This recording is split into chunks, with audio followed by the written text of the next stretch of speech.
కాలుష్యానికి కళ్ళెం బీజింగ్ చెప్పిన పాఠం. చైనా రాజధానిలో 2013 నుంచి పటిష్ట చర్యలు. కాలుష్యకారక పరిశ్రమల మూసివేత, ఎలక్ట్రిక్ వాహనాలకు ప్రోత్సాహం, ప్రజల సహకారంతో ప్రభుత్వ చర్యలు సఫలం.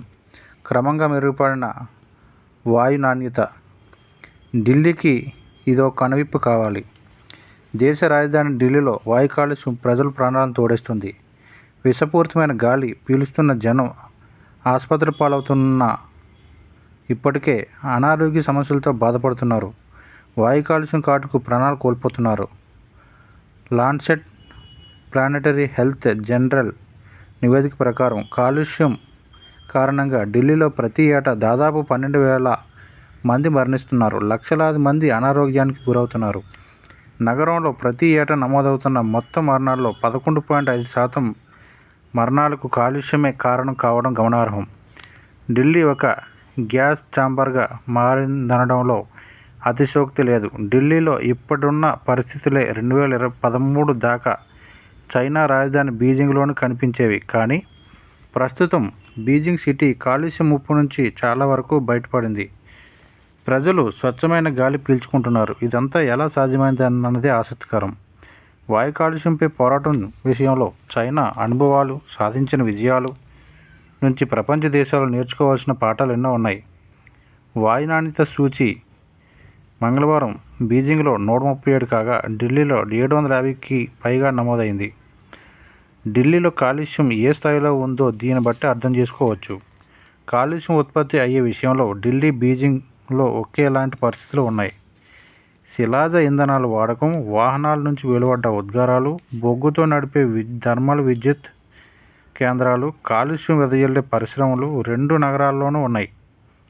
పంజాబ్, హర్యానా, ఉత్తరప్రదేశ్, రాజస్థాన్ రాష్ట్రాల్లో పంట వ్యర్థాలు దహనం ఢిల్లీకి ఉన్న అదనపు ముప్పు. గ్రీన్ హౌస్ వాయువులు ఉద్గారాల్లో చైనాది ప్రపంచంలోనే మొదటి స్థానం. మొత్తం ప్రపంచ ఉద్గారాల్లో డ్రాగన్ దేశం వాటా 30%. అయినప్పటికీ బీజింగ్ ప్రజలకు స్వచ్ఛమైన గాలి ఎలా అందుతుంది? ఈ విషయంలో ప్రభుత్వం తీసుకున్న చర్యలేమిటి? బీజింగ్లో వాయు కాలుష్యం నానాటికి పెరిగిపోతుండడాన్ని China real estate company Soho అధినేత బిలియనీర్ షాన్ పాన్ షియి 2011లో తొలిసారిగా సోషల్ మీడియా పోస్ట్ ద్వారా బాహ్య ప్రపంచం దృష్టికి తీసుకొచ్చారు. 2013లో కాలుష్య వ్యతిరేక పోరాటం ప్రారంభించారు. ఈ పోరాటంలో తొలుత యువత పాలుపంచుకున్నారు. క్రమంగా ఇదొక ప్రజా పోరాటంగా మారింది. వాయు కాలుష్యం పట్ల తీవ్ర ఆగ్రహం వ్యక్తం చేస్తూ బీజింగ్ ప్రజలు రోడ్లపైకి వచ్చారు. తమ ప్రాణాలను కాపాడాలని ప్రభుత్వాన్ని డిమాండ్ చేస్తూ 2 వారాల పాటు అవిశ్రాంతంగా ఆందోళన కొనసాగించారు.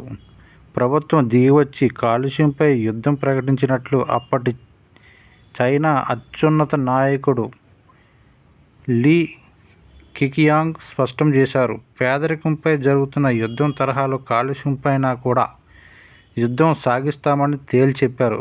అంతేకాదు, కాలుష్య నియంత్రణ చర్యలను ఎప్పటికప్పుడు స్వయంగా పర్యవేక్షించారు. అధికారులను పరుగులు పెట్టించారు.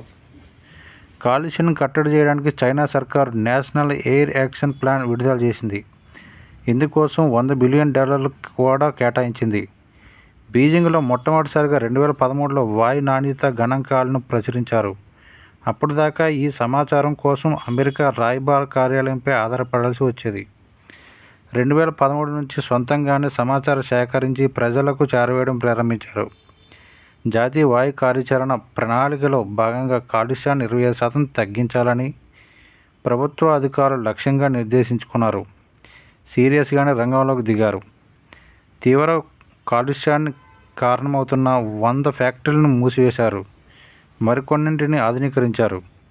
కాలుష్య ఉద్గారాల విషయంలో కఠినమైన నిబంధనలు అమల్లోకి తీసుకొచ్చారు. కాలం చెల్లిన 2 కోట్ల పాత వాహనాలను రోడ్డెక్కనివ్వలేదు. వాటిని స్క్రాప్గా మార్చేశారు. 2 లక్షల పారిశ్రామిక బాయిలర్లను ఉన్నతీకరించారు. పాత వాటి స్థానంలో ఆధునిక బాయిలర్లను అమర్చారు. బొగ్గు ఆధారిత విద్యుత్ ఉత్పత్తి కేంద్రాలకు మంగళం పాడేశారు.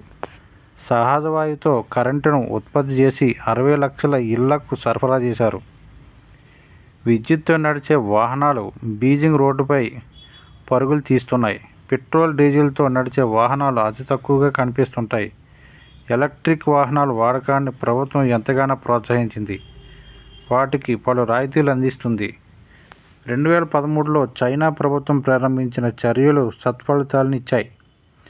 రాజధానిలో వాయు కాలుష్యం తగ్గడం మొదలైంది. గాలి నాణ్యత క్రమంగా మెరుగుపడింది. ప్రభుత్వం చేపట్టిన చర్యలకు ప్రజలు కూడా పూర్తి స్థాయిలో సహకరించడంతో బీజింగ్ సిటీ ఇప్పుడు కాలుష్య రహిత నగరంగా మారింది. అయితే ఇండియా చేయాల్సింది ఏమిటి? ఇండియాలో కేవలం ఢిల్లీ మాత్రమే కాదు, హైదరాబాద్, చెన్నై, బెంగళూరు, అహ్మదాబాద్, కోల్కతా, ముంబై, పూణే, వారణాసి, పాట్నా తదితర పెద్ద నగరాలతో పాటు ద్వితీయ, తృతీయ శ్రేణి నగరాలు కూడా కాలుష్యం ఊబిలో చిక్కుకున్నాయి. ప్రపంచంలోని అత్యంత కాలుష్యభరిత నగరాల జాబితాలో ఇండియా సిటీల స్థానం భద్రంగా ఉంటుంది. కాలుష్యాన్ని తరిమికొట్టే స్వచ్ఛంగా మార్చడానికి బీజింగ్ మోడల్ను ఆదర్శంగా తీసుకోవాలని నిపుణులు సూచిస్తున్నారు. కాలుష్యం నుంచి జనానికి విముక్తి కలిగించడానికి బలమైన రాజకీయ సంకల్పం కావాలని చెబుతున్నారు. నిపుణులు సూచించింది ఏమిటంటే కాలుష్య నియంత్రణకు కేవలం స్థానిక ప్రభుత్వాలకే వదిలేయకూడదు. ఇందుకోసం జాతీయ స్థాయిలో పటిష్టమైన కార్యాచరణ ప్రణాళిక అవసరం. వాయు నాణ్యతను మెరుగుపరచడానికి అందుబాటులో ఉన్న వనరులను సక్రమంగా వినియోగించుకోవాలి. శిలాజ ఇంధనాల వాడకానికి కళ్లెం వేయాల్సిందే. పెరుగుతున్న జనాభాకు తగ్గట్టుగా మౌలిక సదుపాయాలు పెరగాలి. అస్తవ్యస్తమైన పట్టణ ప్రణాళిక కాలుష్యానికి కారణమవుతుంది. ఈ పరిస్థితి మారాలి. కాలుష్య నియంత్రణ ప్రజల్లో భాగస్వామ్యం తప్పనిసరి చేయాలి. వ్యాపారం, వాణిజ్యం, ఎగుమతులతో పాటు రాజకీయ పలుకుబడి సాధించే విషయంలో చైనాతో పోటీ పడుతున్న భారత్ కాలుష్య నియంత్రణ విషయంలో ఎందుకు పోటీ పడడం లేదన్నది నిపుణుల ప్రశ్న. చక్కటి ప్రణాళికాబద్ధమైన ప్రజా రవాణా వ్యవస్థను అందుబాటులోకి తీసుకురావాలి. ప్రైవేటు వాహనాల వినియోగం తగ్గిపోవాలి. ప్రజలు సొంత వాహనాలు కాకుండా ప్రజా రవాణా సాధనాలను ఉపయోగించుకుంటే కాలుష్యం చాలా వరకు తగ్గిపోతుంది.